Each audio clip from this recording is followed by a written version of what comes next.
Hello friends, welcome to Edu Pathshala education with difference. आइए आज आपको मैं एडू पाठशाला में एंशिएंट हिस्ट्री का एमसीक्यू सेट 2 बताने जा रहा हूँ। सेट 1 मैं प्रीवियस क्लास में बता चुका हूँ, जिसका लिंक डिस्क्रिप्शन में आपको मिल जाएगा। वहाँ से आप देख सकते हैं, काफ़ी ज़्यादा इंपॉर्टेंट क्वेश्चन हैं जो कि आपको आने वाले एग्जाम बिहार दरोगा, मेंस, बिहार एसएससी और बीपीएससी प्री के लिए बहुत ही ज़्यादा यूजफुल होगा। तो आइए करते हैं 41 क्वेश्चन। कौन सा वंश ब्रह्म क्षत्रिय वंश कहलाता था? कौन सा वंश जो था ब्रह्म क्षत्रिय वंश कहलाता था? ये वंश था सेन वंश। सेन वंश ब्रह्म क्षत्रिय वंश कहलाता था।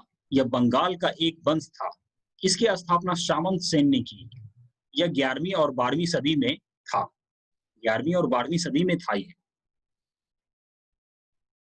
आइए क्वेश्चन नंबर 42 पे चलते हैं। कौन सा मिलान सही नहीं है? कौन सा मिलान इसमें से सही नहीं है? तो नागनाथ, ये हर्ष, जो राजा हर्ष थे, उसका ये लेखन ये है, ये तो सही है। उसके बाद मुद्रा राक्षस राक्षस ये विशाखा दत्त का था, जो कि सभी लोग जानते हैं। और वृक्ष कटिक शूद्रक का था ये। और रत्नावली, रत्नावली जो है राजशेखर का नहीं, ये किसकी रचना थी? उदयीन की रचना थी। उदयीन ने इसकी रचना की थी। तो सही आंसर कौन सा हो जाएगा इसका? डी सही आंसर है। अब आते हैं नेक्स्ट क्वेश्चन पे, जिसके 43 नंबर क्वेश्चन। परम सौगात की उपाधि किसने धारण की थी? परम सौगात की उपाधि जो है राजवर्धन ने धारण की थी। परम सौगात की उपाधि राजवर्धन ने धारण की। राजवर्धन हर्ष की सिस्टर राजश्री का पति और वर्धन वंश का राजा था, जिसकी हत्या गौर के राजा शशांक ने कर दी थी। गौर का राजा शशांक ने इसकी हत्या कर दी थी। आइए अब क्वेश्चन नंबर 44 पे चलते हैं। गुप्त राजाओं के बाद किन राजाओं ने गरुड़ को अपना राज का चिन्ह बनाया? गरुड़ को अपना राज का चिन्ह बनाया किसने? तो ये पल्लव वंश का था। किस वंश का था? पल्लव वंश का। गुप्त राजाओं के बाद गरुड़ को अपना राज चिन्ह राष्ट्रकूट राजाओं ने बनाया था। राष्ट्रकूट राजाओं ने बनाया था। तो ये पल्लव वंश के थे। तो पल्लव वंश जो है इसका बनाया था।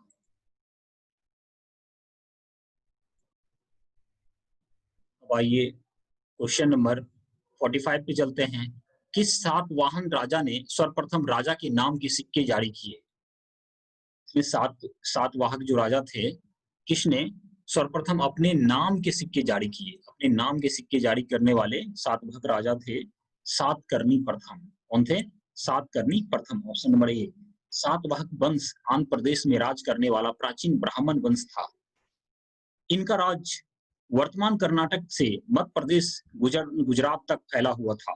सातकर्णी प्रथम ने सबसे पहले अपने नाम के सिक्के जारी किए थे। तो आपको ये समझ में आ गया होगा। आइए चलते हैं क्वेश्चन नंबर। योद्धेयों का प्रमुख स्थान कहाँ था? जो योद्धा होते हैं उसका प्रमुख स्थान कहाँ था? ये सभी जानते हैं, रोहतक में। रोहतक जो है हरियाणा में है। कार्तिकेन कार्तिकेन योद्धियों के प्रमुख देवता थे। कार्तिकेन जो थे योद्धाओं के प्रमुख देवता थे। अब आइए क्वेश्चन नंबर 47 पे चलते हैं। समुद्रगुप्त के समय कांची का राजा कौन था? समुद्रगुप्त के समय जो है कांची का राजा कौन था? विष्णुगुप्त। कौन था? विष्णुगुप्त। समुद्रगुप्त के समय कांची का राजा विष्णुगुप्त था। इसका उल्लेख अलाहाबाद स्तंभ शिलालेख में है। विष्णुगुप्त पल्लव वंश का राजा था। विष्णुगुप्त जो है किस वंश का राजा था? पल्लव वंश का राजा था। चार चार अश्वमेघ यज्ञों का आयोजन किन राजाओं ने कराया? किन राजाओं ने कराया था? किन राजा ने कराया था? ये क्वेश्चन बहुत ही बार आता है। तो ये प्रवरसेन प्रथम ने करवाया था। प्रवरसेन प्रथम ने करवाया था चार अश्वमेघ यज्ञों का आयोजन। आगे आते हैं, ग्रीक रोमन साहित्य में चंद्रगुप्त मौर्य का सेंडोकोटस कहा गया। चंद्रगुप्त मौर्य को क्या कहा गया था? सेंडोकोटस कहा गया। इसका उल्लेख जो है सर्वप्रथम किसने किया था? सर्वप्रथम किसने किया था? तो ये आपको पता ही होगा, विलियम्स जोन्स ने किया था सर्वप्रथम इसका उल्लेख। विलियम्स जोन्स ने सर्वप्रथम बताया कि ग्रीक रोमन साहित्य में चंद्रगुप्त मौर्य को सेंड्रोकोटस कहा गया है। इसके अलावा इसे एंड्रोकोटस भी कहा गया है। तो आप दोनों याद रखेंगे, सेंड्रोकोटस और एंड्रोकोटस दोनों कहा गया है इनको। आइए क्वेश्चन नंबर चलते हैं 50 पे। किस राज के राजाओं ने सीरिया के साथ राजनीतिक संबंध बनाए? किस राज के राजाओं ने सीरिया के साथ राजनीतिक संबंध बनाए थे? मौर्य। मौर्य के राजा ने सीरियाओं के साथ जो है राजनीतिक संबंध बनाए थे। मौर्य राजा बिंदुसार ने सर्वप्रथम सीरिया के राजा एंटियोकस प्रथम ने राजनीतिक संबंध बनाए। बिंदुसार के राज में डाइमोकस नामक सीरियाई राजदूत था। अशोक के 13वें शिलालेख में भी सीरिया के 5 राजाओं का उल्लेख है। कितने राजाओं का उल्लेख है? सीरिया के 5 राजाओं का उल्लेख है अशोक के लेखों में। अब आइए क्वेश्चन नंबर 51 पे चलते हैं। किस राजा ने राज के राजा ने देवपुत्र उपाधि को अपनाया? किस राज्य के राजा ने देवपुत्र उपाधि को अपनाया? बहुत ही अच्छा क्वेश्चन है। कुषाण। कनिष्क कुषाण वंश का राजा था। उसने उत्तराधिकारियों ने देवपुत्र की उपाधि को अपनाया, जिसका अर्थ होता है देवताओं का पुत्र। देवपुत्र की उपाधि को अपनाया, जिसका क्या अर्थ होता है? देवताओं का पुत्र। महासंधिक निकाय कहाँ विकसित हुआ था? महासंधिक निकाय जो है यह वैशाली में विकसित हुआ था। कहाँ हुआ था? वैशाली में। वैशाली में संपन्न द्वितीय बौद्ध संगति में ठेर भिक्षाओं ने मतभेद रखने वाला भिक्षाओं को संघ से बाहर निकाल दिया। अलग हुए इन भिक्षुओं ने अपना अलग संघ बना करके स्वयं को महासांघिक और जिन्होंने निकाला था उन्हें हीन सांघिक नाम दिया, जिससे कालांतर में महायान और हीनयान का रूप धारण कर लिया। महायान और हीनयान का रूप धारण कर लिया था। अब आते हैं क्वेश्चन नंबर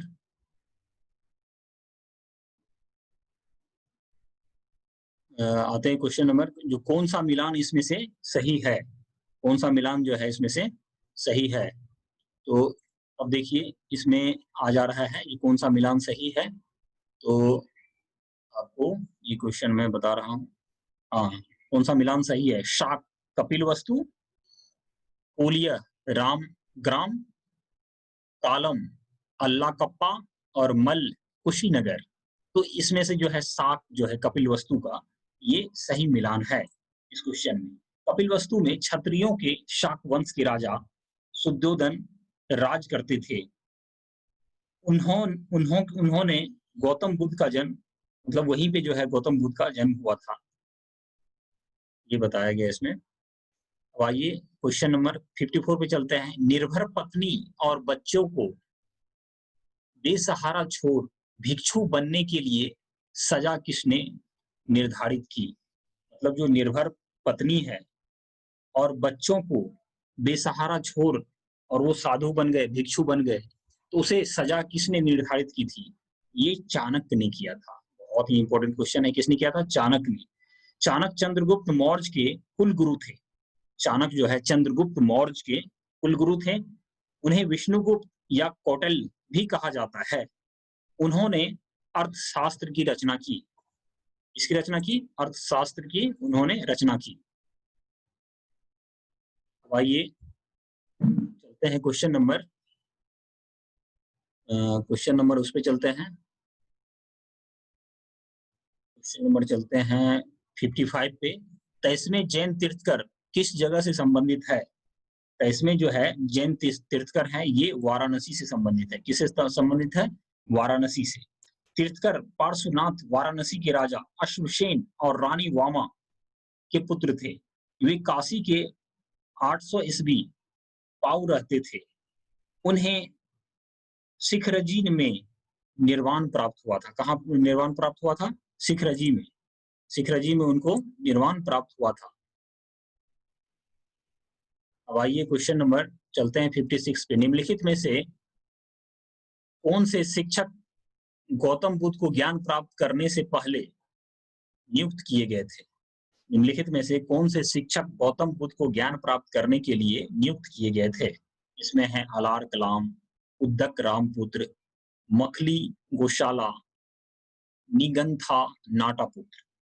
तो इसका जो सही आंसर है 1 और 2, ये 2 थे जो कि किया गया था। तो इसमें केवल 1 और 2 इसका सही आंसर है।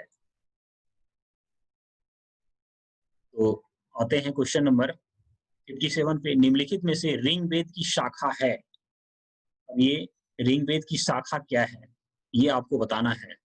तो ऋग्वेद की शाखा है शाकल। क्या है? शाकल। शाखा से यहाँ पे शाकल आप याद ऐसे भी रख सकते हैं। ऋग्वेद विश्व की पहली पुस्तक है।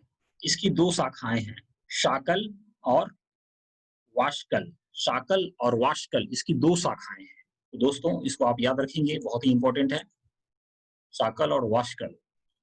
अब आते हैं 58 नंबर क्वेश्चन पे। जूनागढ़ अभिलेख में किस शक राजा का नाम दर्ज है?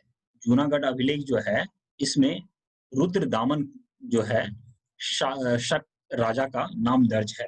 जूनागढ़ अभिलेख जो है गुजरात के जूनागढ़ में है। इसमें शक राजा रुद्रदामन का नाम है। इसमें वर्णन है कि सुदर्शन झील का पुनर्निर्माण रुद्रदामन ने कराया, जो मौर्यों द्वारा निर्मित था। इसके द्वारा था? मौर्यों द्वारा निर्मित था। अब आते हैं क्वेश्चन नंबर 59 पे। चतुर्थ बौद्ध संगति किसके समय हुई थी? चतुर्थ बौद्ध संगति जो है ये कनिष्क के समय हुई थी। किसके समय हुई थी? कनिष्क के समय। चतुर्थ बौद्ध संगति कनिष्क के समय हुई थी। कनिष्क कुषाणों का राजा था। किसका राजा था? कुषाणों का राजा था। इस संगति के अध्यक्ष वासुमित्र थे और उपाध्यक्ष अश्वघोष थे, जो कनिष्क के दरबारी कवि और बुद्ध चरित्र के रचयिता थे। यह कश्मीर के कुंडलवन में रहते थे। कहाँ रहते थे? कश्मीर के कुंडलवन में। अब आइए क्वेश्चन नंबर 60 पे। मथुरा का कला स्कूल का उन्नत समय किस काल का था? मथुरा का कला जो है स्कूल का जो उन्नत समय होता है वो किस काल का था? ये जो है कुषाण काल का था। किस काल का था? कुषाण काल का। मथुरा का कला स्कूल कला के समय जो है विश्व प्रसिद्ध स्कूल था। इसका मुख्य रूप से विकास कुषाण काल में हुआ। मथुरा कनिष्क की दूसरी राजधानी थी, जो कि कुषाणों का सर्वप्रथम राजा था। किसका राजा था? कुषाणों का राजा था सर्वप्रथम। ये क्वेश्चन नंबर 61 पे चलते हैं। इसमें है जो भारत का प्रथम शक राजा कौन था? जो भारत का प्रथम शक संवत जो था, शक राजा जो था वो कौन था? ये मोगा। मोगा जो था ये शक राजा प्रथम था भारत का। मोगा भारत का पहला शक राजा था। उसने भारत में शक राज की नींव डाली और उत्तर पश्चिम भारत के बड़े हिस्से में अपना राज बनाया। क्या बनाया? अपने बड़े हिस्से में अपना राज बनाया। अब आते हैं क्वेश्चन नंबर 62 पे। स्टेट गोज की नियुक्ति किसने की? तो स्टेट गोज की नियुक्ति जो है ये किसने की थी? यवन ने किया था। यवन ने। अब देखिए दोस्तों, स्टेट गोज जो है यवनों के सेना अध्यक्ष को कहा जाता था। जो यवन का जो सेना अध्यक्ष है उसको क्या कहा जाता था? State goes. तो आप इससे याद रखेंगे। अब आइए क्वेश्चन नंबर 63 पे। 190 ईस्वी पूर्व 190 ईयर्स बिफोर में बैक्टीरिया के किस यवन राजा ने भारत पर आक्रमण किया था? ये बहुत ही रेयर क्वेश्चन पूछा जाता है लेकिन बहुत ही इंपॉर्टेंट है ना। ये आपको हो जाएगा डेमेस्ट्रियस ने क्या किया था? हमला किया था भारत पे। 190 ईस्वी पूर्व में डेमेस्ट्रियस नामक यवन राजा ने भारत पर आक्रमण किया और मौर्य साम्राज्य का बड़ा इलाका जीता। मौर्य साम्राज्य का क्या बड़ा इलाका जीत लिया। अब आइए क्वेश्चन नंबर 64 पे चलते हैं। प्रसिद्ध इंडो ग्रीक राजा मिनांडर प्रथम ने अपनी राजधानी कहाँ बनाई? मिनांडर प्रथम ने अपनी राजधानी कहाँ पे बनाई थी? तो ये तक्षशिला शिला के क्षेत्र में बनाई थी। मिनांडर प्रथम प्रसिद्ध यवन राजा था, उसने अपनी राजधानी तक्षशिला में बनाई थी। अब आइए क्वेश्चन नंबर 65 पे चलते हैं। इसमें ये बताया जा रहा है कि किस ग्रीक राजदूत ने विष्णु के सम्मान में स्तंभ बनवाए थे? विष्णु के सम्मान में जो है किसने स्तंभ बनवाए थे? हेलियोडोरस। किसने बनवाए थे? हेलियोडोरस ने बनवाए थे। ग्रीक राजदूत हेलियोडोरस ने विदिशा में शुंग राजा विष्णु के सम्मान में स्तंभ बनवाया था। उस राजदूत को ग्रीक राजा भागभद्र ने भेजा था। किसने भेजा था राजदूत को? भागभद्र ने भेजा था। तो हेलियोडोरस आप याद रखेंगे। सर्वप्रथम सोने के सिक्के किस राज के राजाओं ने जारी किए थे? सर्वप्रथम सोने के सिक्के जो है यवन के राजाओं ने जारी किए थे। किसके राजाओं ने? यवन के राजा ने। भारत में सर्वप्रथम सोने के सिक्के को जारी करने का श्रेय यवन राजाओं को जाता है। यवन राजा को ही जाता है सोने का सिक्का जारी करने का।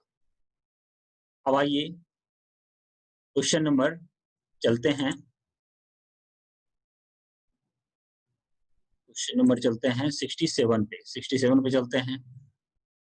बृहत कथा की रचना किसने की? बृहत कथा की रचना जो है गुणाध ने किया था।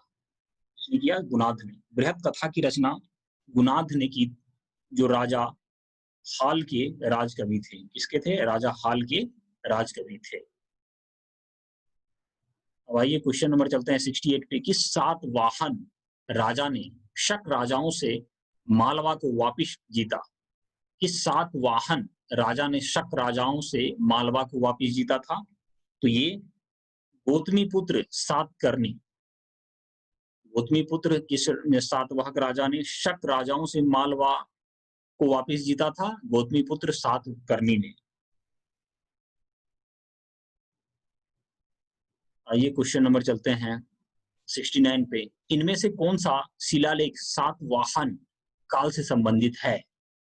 जो इसमें शिलालेख है, ये कौन सा शिलालेख जो है सातवाहन काल से संबंधित है? तो दोस्तों ये नासिक किला है। नासिक का शिलालेख सातवाहन काल में संबंधित है। इसे गौतमीपुत्र सातकर्णी की मां गौतमी ने बनवाया। इसमें गौतमीपुत्र सातकर्णी को अद्वितीय ब्राह्मण और क्षत्रियों का मान मर्दन करने वाला बताया गया था। मान मर्दन करने वाला बताया गया था इसमें। अब आइए क्वेश्चन नंबर चलते हैं 70 पे। सातवाहन वंश के किस राजा ने गाथा सप्तशती की रचना की थी? गाथा सप्तशती की रचना की थी तो राजा हाल ने। किसने किया था? राजा हाल ने। राजा हाल सातवाहक वंश का एक विद्वान राजा था। उसने गाथा सप्तशती की रचना की, जो प्राकृत भाषा में प्रेस कविताओं का संग्रह है। इसका है प्रेस कविताओं का संग्रह है।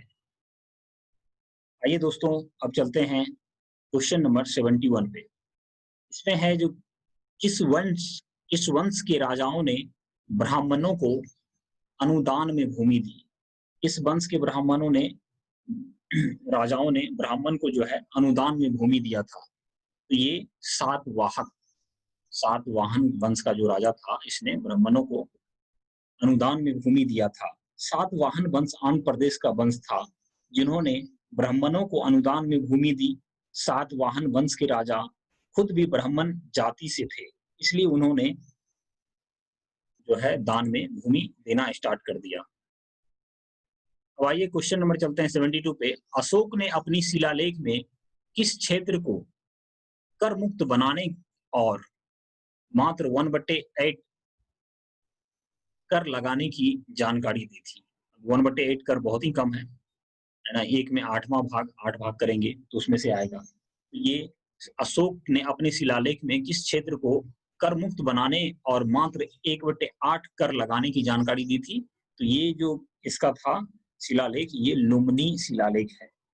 अपने सिंहासन की 20वीं वर्षगांठ पर अशोक ने लुम्बिनी को कर मुक्त के रूप में घोषित किया और केवल 1/8वां हिस्सा कर योग के रूप में घोषित किया। इस तथ्य का वर्णन निगलिवा और रुमदेई के शिलालेखों में पाया जाता है।